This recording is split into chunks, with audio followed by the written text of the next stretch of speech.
What's up, everyone? Welcome to another episode of Mentality Unchained. I'm your host, Dr. Kevin Thomas. I'm always questioning whether I'm doing the right thing in the community or not. A lot of times I'm meeting different people, networking with different people, and I find out that their agenda is similar to what I'm doing, but also when it comes to working in the community, there are a lot of people out there that's working in the community. And so I wanted to take this time to spend some time with a couple people that I have met, have been able to do some work with, and also one of my old time great friends that we spent a lot of time together when we was younger, talking about the community. I want to really be able to open up and be upfront with you guys about what we're doing in our community in the Rockford area, and also what our thoughts are for the impact that we make in the Rockford community. But before we get started on that, and before I introduce them, I want you guys to subscribe, click the link, subscribe to Mentality Unchained, leave comments, also refer and share. You know, share the podcast with your friends and family so we can continue to move our agenda of helping people. So, well, with that being said, I should be spitting my gum out, but I'm not going to do that. My grandmother wouldn't like that. But I want to introduce you guys to a couple good fellas and good ladies. One is Nick Carter and also Niiki Green. They're going to join us today. We're going to talk about the impact of our community, what we're doing as a result of that, and then what we can possibly do in the future. So you guys welcome Nick and Niiki. Hey, hey. Hello, everybody. Thank you for joining me, man. I appreciate y'all coming through. For sure. So we're getting into a season that we're really focusing on young men. I think this is a very unique area, and more specifically for Niiki, you know, because she's not a male, she's a female. Right. But this actually came out of the men's conference that Niiki did. You know, we kind of, you guys, Nick, and then a couple other guys kind of gave some information, some background, kind of was just speaking to manhood. And I thought that was very fascinating that we had a female doing work for men, you know. And so I didn't want to take over anything that she was doing. I just wanted to build on what Niiki was already doing. And so I wanted to take that opportunity, and I took that opportunity as Niiki allowed me to say a few words to just challenge the men to do something in their neighborhood that's worth doing. And so we got together, we kind of talked about putting a men's conference on, and that's something that we're about to do in the next month or so. So, you know, kudos for the men that continue to want to see this this conference come to fruition. So I appreciate that, and Nick is one of them. So, but Nick, hey man, just tell everybody who you are and what you're about, and really, how did you come about doing this work? Yeah. So I'm right now. I'm actually a real estate agent at Keller Williams. Came from a somewhat dysfunctional family. Parents divorced at a young age. You know, stuff. Not the greatest upbringing, and by all means, not the worst upbringing either. You know, I would say just standard middle class maybe.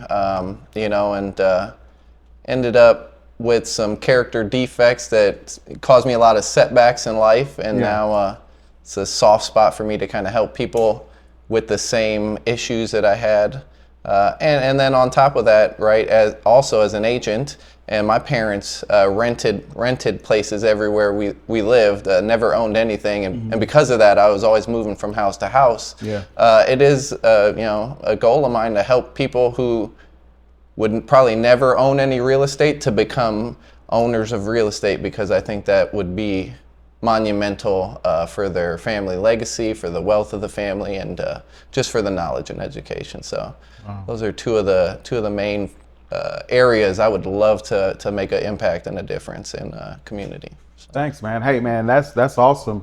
Everybody don't have that background to kind of lean on, and if you haven't ever lived in a certain situation and environment, you really can't connect with certain groups of the community. So man, thanks for sharing that. And man, Niiki and I have been knowing each other over 20 something years, man. And it's funny how we've grown and grown in a good way, you know. And so Right. I've watched Niiki grow, and she's so powerful, and she's dear to my heart. So I appreciate it. So, but Niiki, you know, you started doing this. I don't know if it's 3 or 4 years ago, a really champion men. And I want to know, like, first introduce yourself and then tell people where that come from.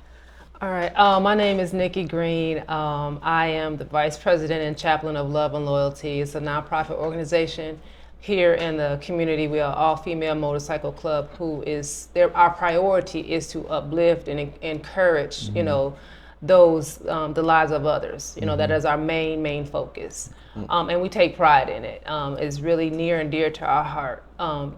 And we've been doing it since 2012. Not the men's conference, but just working in the community. Right.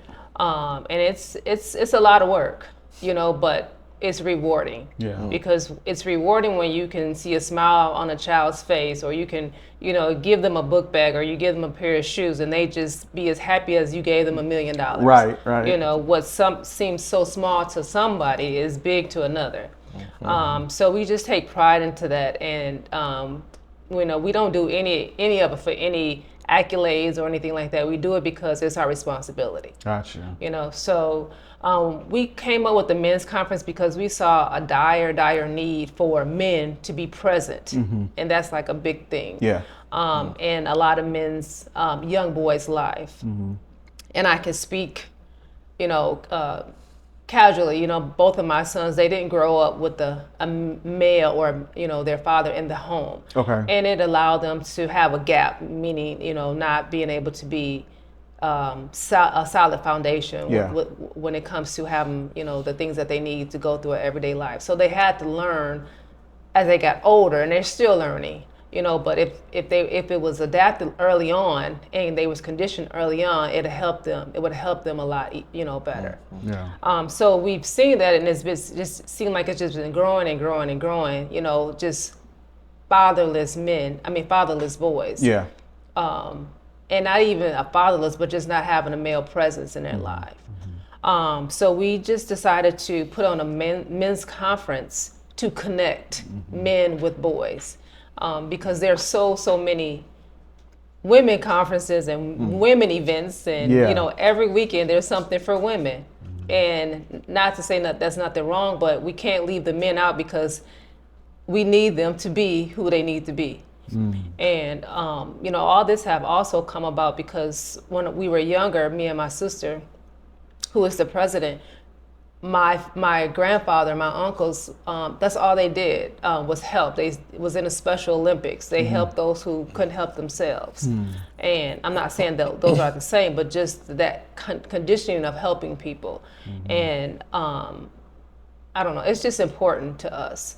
So when we did the men's conference, we got a lot of backlash. Okay. Like, how y'all women gonna have a men's conference? Right. You know?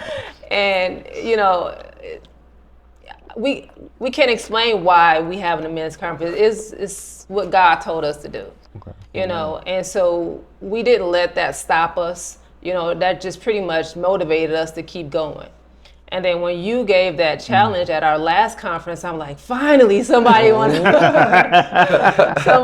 come in and join in, and you know, and just and you know, we feel like if we work together, we all win. Yeah. You know, it ain't just, no, this is ours and you can't do it. Yeah. We want, you know, others to come in to help us to be more effective. Yeah. Because we can't do it by ourselves. You know, we could set the stage, but we can't do it by ourselves. Yeah. So. No, I appreciate that. Let's just throw caution to the wind. Let's just talk. Let's relax, and let's just call it what it is, right? A spade is spade. You know, for you as a female to step up and say we want to do this for men, I thought that was special. Yeah. Not to mention we're not doing it for ourselves. Kind of what you said, but like Nick. And from your standpoint, like, what are you seeing? Why are we not stepping forward to, you know, champion ourselves or put ourselves more in a positive light? Because, you know, quiet as hell, we try to do the best we can to be who we are. but that doesn't always come across right. You know, it doesn't translate to I'm a good male role model or whatever.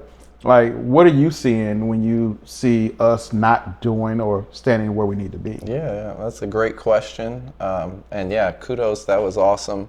Appreciate y'all empowering men. I think the reason that we're not doing it is a couple reasons. I don't think men are the best communicators. I don't think we communicate as well as we can, and I think part of that is there's some ego to that, right? Which somebody taught me once. Ego stands for edging God out. And I thought, wow, ain't that the truth? 'Cause Yeah, that's right. been some of my worst moments is when my ego's showing out, you know. And that prevents us from being as productive as we could be if we're not communicating as well, you know. So we just gotta just be transparent and just focus on a common goal, and I don't think we've really done the best job at that right now. Yeah, I like that. I think you're absolutely right. I'm glad you said it too, because I'm always talking about we do not communicate. We do not, and even if we have some that communicate, we don't articulate in the fashion that we need to. You know, it could be a little harsh. It could be a little rigid. The delivery. Yeah, right. And so there's no meekness about it. So, but yeah, you're absolutely right. Well then, but you know, Niiki, you have two boys. Like, how was that? What's that dynamic like? Just having two boys growing up and not having a father in the home, the example, you know, those type of things. You know, I felt like I had to do everything for them. I was trying to protect them, you know. Yeah. And I'm not gonna say it hurt them for me to do everything, but after a while, I was like, you know, I should have let them do that. I should have showed them how to do that, you know. But you know, I did the best that I knew how to do. Yeah. So thankfully, you know, they're 25 and 29, and they're good young men, you know. But it always had me looking outside, like, you know, that father is, you know, with that young boy, you know, look at him. But I had to take that focus off of what they are doing and just focus what I had to do, you know. And I sought out other, you know, outside mentors and stuff like that. But my boys didn't really have the trust, you know, because I don't know, some men who have it, they don't have the patience. So they figure you 15 years old, if you don't got it by now, you're not gonna get it. Right, you know. right. So then when that is projected to the young man, he shuts down. Yeah. You know, so he's not gonna listen to nobody, you know, because you're already coming out with a prejudgment. So instead of meeting them where they at, like my sons, you know, where they're lacking at, I meet them where they at, and like, how can I help you? Or let me show you this, or, you know, look at this, or read that. Right. You know, just so that they're not shameful or embarrassed about something that they don't know, or they don't know how to do. And I think men, I don't know, I don't know, it bothers me because they feel like I don't have time. That ain't my kid. Yeah. That bothers me, because if you see and know someone is struggling or hurting and you have the heart to want to help them, a conversation is a lot. Yeah. It's heavy, you know, and it can do a whole lot. So just taking the time to do something like that to, I don't know, somebody in Walmart, you know, it makes a difference. Yeah, I think it's hard, even from a male's perspective. I think it's hard for us men that haven't had that example to actually display that. Right. You know, if I haven't, like, I didn't have my father in my life, and my grandfather definitely wasn't emotional, wasn't able to express himself. So it was very difficult for me to learn how to do those things. But nevertheless, I was open to and willing to do it. Right. And so I noticed that a lot of men, if they don't have an example, they really don't venture down that road. It's scary too for them, because they don't want to fumble it. They don't want to mess that relationship up, you know, by telling them what they know, which it's not a whole lot, as far as being a male role model, positive male role model. Right. And so I think that sometimes we do get in that fear factor area where it's very difficult to do it because of fear of just messing things up and making things worse. Right. But there is an obligation, I feel, for us, if we see a young man that is struggling to step in. You know, I work with a lot of youth, young boys, and a lot of them want that. They want that structure from a man. You know, they got moms and they love their mothers, but there's still elements that they're missing of being a man. And I think that comes from just being around a man or a male, not even necessarily, like you said, a father, just a positive male role model. Nick, did you grow up with your father? Yeah, so my parents were married up until I would say I was about 14 or 15, but my father, I'm pretty sure, my father was a heavy drinker, so even if he was there, he might not have been there, you know what I mean? Yeah. I think that definitely played a factor on me, because what you see, you replicate, right? But I think you two both just kind of hit it on the head. The reason why we need men for that is because a mother can't meet a son where he's at when he's 15, right? A man, you need to meet somebody where they're at. And if they can't relate to you, then it's going to be hard for them to learn and grow from you, you know what I mean? But so my father was there. Like I said, I did definitely not have the worst living. It's just a challenge like any other family, you know what I mean? And when my parents split, I actually moved with my dad. So my mom took my younger sibling because that was a baby, and dad that drinks a lot ain't good with a little baby, but he could deal with a teenager, you know. No, that's right. You know what I mean? Yeah. So me and my dad have a close relationship, and it has its strains, you know, because of my dad's habits. It kind of split my family up. Kind of, you know, did my mom dirty, all that story, but it's it creates resentments, and if you don't share those resentments and how you're feeling, and you bottle that up, you're going to start looking for alternative ways to cope with that. And if you're not finding the proper ways to cope with that, the cycle continues, right? So I'm glad that I'm around people that want to focus on breaking that cycle. So thank you for having us here. That's awesome. No. So so now we're in the community. You know, we're all in the community now. We've had our backstories, we've had our upbringings, and we've seen how the world moves when it comes to young men. Why now? Why do you guys think it's prevalent now to really champion men and give them the tools to move forward in a positive way in life? Like, why now? Yeah.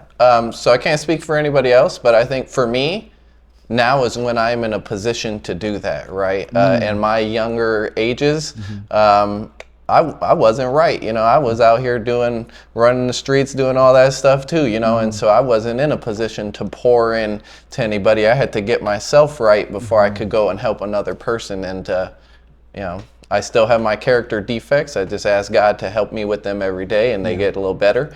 So now I'm in a position where I'm actually a valuable member of society, and I can do that, you know. But before, to be honest with you, I was not the most valuable member of society. So that's what I think. I think that's the biggest thing too, is like being able to stand in your truth, know where you come from, the things that you've done, and say, I'm not perfect, but I have grown enough that I can help someone else. Right? You know. So, but why now, Niiki? Why not? Why not? Yeah. You know, it's a time and a place for everything. You know, even though this has always been a concern, I'm sure, of a lot of people, but, you know, it's all in God's time. And I think, you know, to bring me, you, Nick, you know, Dinesh, all the other gentlemen together at this present time in this moment is for a reason. Yeah. And honestly, I just feel like a big shift is coming. Because, like I said, we've been waiting for, you know, this ship to come in, and now you guys are the ship, you know. So now, I just think that it's all in God's timing, and you see it, we see it. The young boys are they're just existing. They're not even living anymore. Yeah. You know, and if we don't do something, we can't wait and point the finger at and wait to see who else is going to do it. Yeah. You know, if God has given us the desire and the heart and the tools and the resources to do something, don't set it aside and like, well, we'll wait till next year until we get 50 people join. No, we can do it with 4 people. Yeah. Long as we do it. You know, I don't care if we touch 3 young men. Right. That's 3 young men that's going to have a more healthier life and unlearn some unhealthy habits to be more productive, like Nick said, in society. Yeah. So. And those 3 will touch how many others, It become right? a ripple effect. Yeah. Yeah. I don't think young people get it in the moment, but I think it comes back over time. You know, as they continue to grow, they remember these type of things. You know, hey, we went to a conference back when I was 10, and you know, I didn't think about it. Now I'm thinking about it, right? So I think too, what happens is, as people, we don't care to go to first base. We want to hit the home run, right? And so if we can take our time and just really focus on, let's just get to first base first. You know, let's get to first base and find some stability on first base, and then move on throughout the process. But I think that's why we don't do things, is because we feel that they're small indeed, and actually, you know, us just doing this makes a huge difference in a kid's life. When Nick and I sat down and talked about it, my initial thought was ages 13 and up.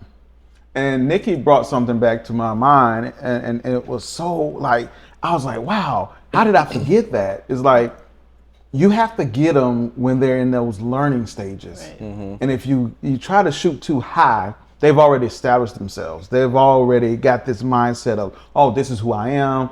You know, this is what's going to happen. But if you can change them, like, I mean, Niiki, can you speak that a little bit? Oh, yeah. I mean, you know, when you said 13 and up, and I just feel like getting them before they get to high school, we have a more greater chance to help them unlearn some unhealthy habits that they have and pour into them and condition them, you know, to be more effective. And it's a little easier when they're that young, because we can, like, you know what, hey, let's go play the PS4 and then talk to them there. You know, and not to knock the older men or young boys or whatever, but, you know, we can still talk to them, but we don't want to cut them out either. Right. But to make an effective shift, we need to start with, you know, 8 years old and, you know, go from there. I got it. Okay. So now we're starting with 8-year-olds on up.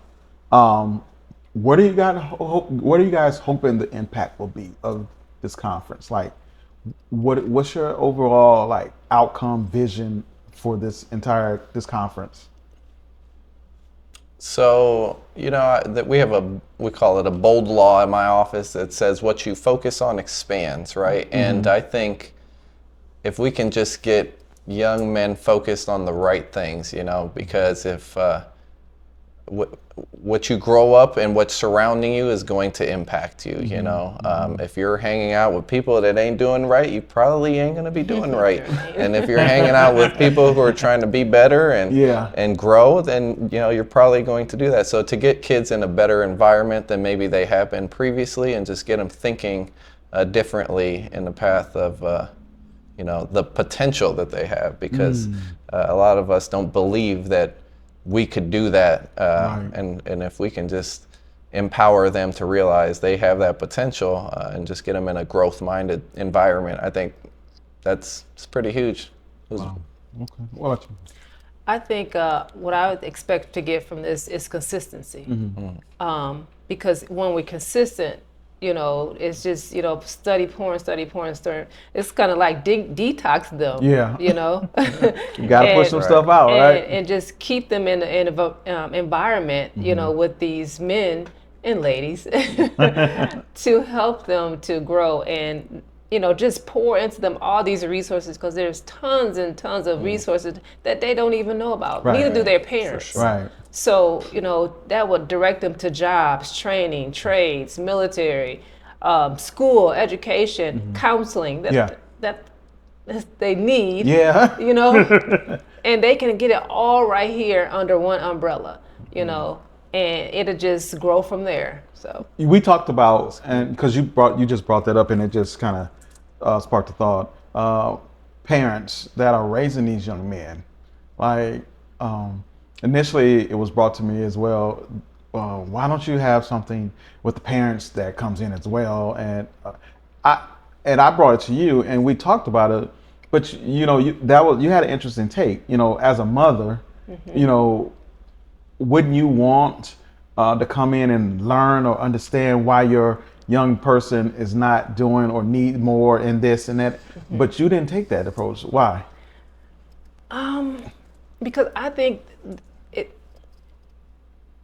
that conference needs to be directed to the young adult, the young boy. This is not the time to be telling what they're not doing. Oh. This is the time to just digest what is giving, because something's gonna click for that young person. Like, oh, okay. So he can start to trust, because they don't trust, because it's always an issue or pointing the finger. But here, no heat, no judgment. Right. True.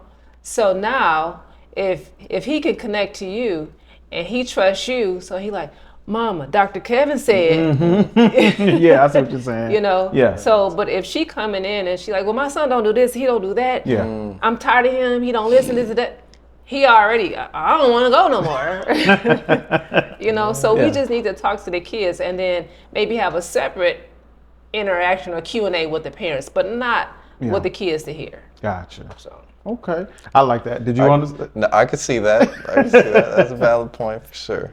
One of my hopes is Nick is one of the speakers, and one of my hopes and hope that the impact would happen is that the men that are actually involved in the conference, that are speaking, that are on the panel, is to engage with the youth to spark some type of later mentorship. I know it's only a handful of us, but if you have a crowd of 50 young boys, at some point I'm hoping that you will spark some type of curiosity in them, and maybe they can approach you, or maybe you see somebody out there that you were drawn to.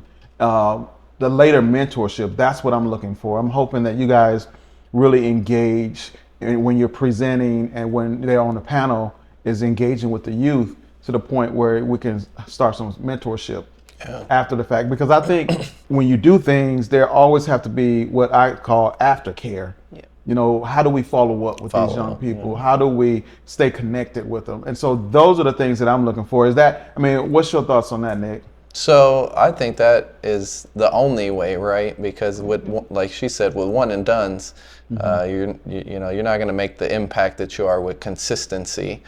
So even in other groups of people that I'm involved with, there is a mentorship program to it, and it's, the mentor should also have a mentor of his own, right? I mean, it's not just a hierarchy of, hey, this is me and these are, no, and it's like, no, I'm growing from this person and I'm really just passing it down to younger people. And somebody said something once. They said, and they didn't say this to me, this was just a conversation. They're like, you know a lot of stuff. And the guy said, I actually don't know anything. I just hear a lot of stuff and I repeat it. And it makes it sound like I know a lot. And I feel like that's the way I see it, right? Is as a mentor should be getting it from their mentor and just passing it down, pieces of value. So. Okay.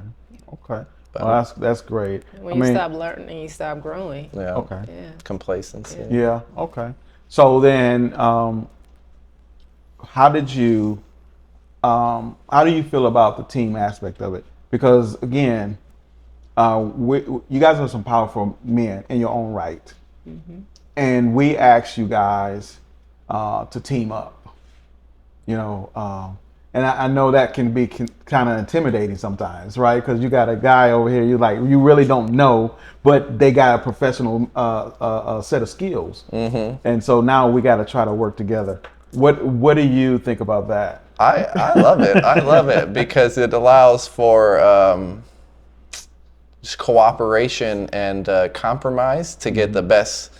I'm just going to call it a product, right? Of hey, I'm going to show you this much value, and if I do it alone, I provide this much value, and if I do it with you, I provide this much, and if we get a handful of them, we're providing this much. So, no one succeeds alone. And I think the sooner we teach the youth that, the more they'll be willing to, ask to learn and grow with us. So. Wow. What's your thoughts on that, Niiki? Just like Nick said, we can't do it alone. And I heard a quote that says, we can go fast by yourself, but you can go far with others. Yeah. And that's that is my biggest thing. That is, and I can't express it enough how grateful we are to this collaboration, because all the men that's on the panel for this conference, I'm like, can it be tomorrow? We're just excited, excited for this to be able to come to fruition, and we're just looking forward to it. But I'm just in the mindset of we just ready, we just ready. Yeah. Whatever that may look like, we're just ready to do it. And sometimes you got to sacrifice a little bit, because especially if you're in a position and you already are blessed enough to bless someone else, be a blessing, and with all this, and I'm not talking about material knowledge, and with all the knowledge that is combined with all these men, it doesn't get any better than that. And just going forth, I'm just looking forward to it. Yeah, I think I'm with you on that. I'm excited, just to see how these professional men gel together, and also the message that it shows our youth of like, we got these two powerful men up here speaking to you about one subject, and the tandem, they're working in tandem.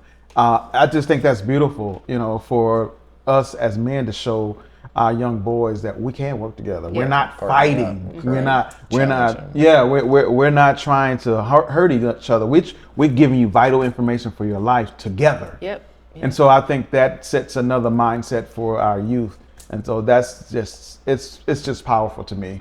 And I'm so excited if I can manifest 100 young boys today, and we can go ahead and have it, right? So I'm excited about that. So time is going really quick. So I want to ask you this. What is one thing that you want the people to know about this event? And then another thing is, what kind of message do you want to send, your personal message that you want to send to people? I'm going to let Niiki go first. Okay, ask me the question again. Okay, that's what I was thinking. What kind of message do you want the people to know about this event? And then what's the your personal message that you want people to hear from you? The message I want the people to know about this event, that it's effective. It's going to be effective. And we are just looking forward to just, embracing, improving, and encouraging the lives of our younger generation. And, just because we're on the stage, that don't mean we don't need others to come in to help. So, I just hope and encourage that this be as a snowball effect, going forward. But as a personal message, I'm grateful that God gave me the gift to care. And I can't, that's all I have, the gift to care and to serve is a true passion of mine. And I wouldn't change it. A lot of people say, well, you don't get paid. I do get paid. I do get paid. Wow. And I can't put it in any other words than that. So, spoken like a true champ. Nice. Nick? So the message for the event, I would say, is if you are not happy with where you're at in life, it would be worth it to you to come and check it out. Like you said, we have leaders from different industries with special skill sets that are taking their time to pour in, and what else could you be doing that's going to be more value to your time than coming and listening, so I think that. And then for my personal message, I'm just grateful. I'm grateful for you guys for including me in this, and you could always want more, but somebody told me gratitude is just being happy with what you have instead of focusing on what you don't have, and I'm just grateful that I got people in my life that or allowing me to grow with them and pour in others. So that's my message, is gratitude, really. Wow, that's really good. Before I close out, just the couple of things about the event. The event is September 21st, 9:30 to 2 here in Rockford, Illinois. We will announce the location in the next week. So please continue to follow us on all platforms. You'll see this on all platforms. Continue to follow us. We will be giving out the location. We're also Dinesh, we are having registration for. So you also need to register. Please register, because that helps us get the numbers. And we are partnering with some sponsors that will provide some type of meal, and so we're working on that as well. So we just say it again. And it's free to the public. Oh yeah, and it's free to the public, Please. so you don't have to pay for it. Now, see, I have a pet peeve. Before I get out of here, I have a pet peeve because. Okay, I'm gonna be okay. How is it that we will pay to attend certain events, but when you have a free conference for information for young boys that are having troubles in our neighborhoods and our communities, that we won't get them out to? So here's my plea and my call to action to all leaders. If you have groups of young men, young boys, ages 8 and up, please get with us. Come out to the conference. Again, follow us, register itself, and then also when we put these out on these different platforms, I know Nick and Niiki both have put them on their platforms. Just make sure you put something in a comment and say, hey, we want to bring out our young men. We need you guys to bring them out, because this is free. But we also want to get numbers so we can feed our young boys, because we know we can't keep them there that entire time and not feed them, right? Yes, sir. And so we're asking, this is our call to action, to make sure that we get our young men in the building to hear some vital information, connect with some great men, and hopefully shed some light into their life where they can put it together. Because between the ages of 8 and 15, they're going to be establishing themselves one way or another in some sense of society norm, and we need to make sure that they fall in an area of positivity. We need to create an environment for our young boys to be productive in our communities. And so stay tuned for our place of venue. And then also, did I forget anything, guys? I don't think so. Anything? No, watch for the next podcast. Okay, absolutely. Watch for the next podcast. I thank you guys for watching, and don't forget to subscribe, because we're putting out great content that leads up to productive and impactful events. So make sure you guys subscribe, leave a comment, and as I always say before I get out of here, is that we all have the ability to change our circumstance only if we focus on what we can change. Absolutely. Thank you for joining me for another episode of Mentality Unchained. We're out.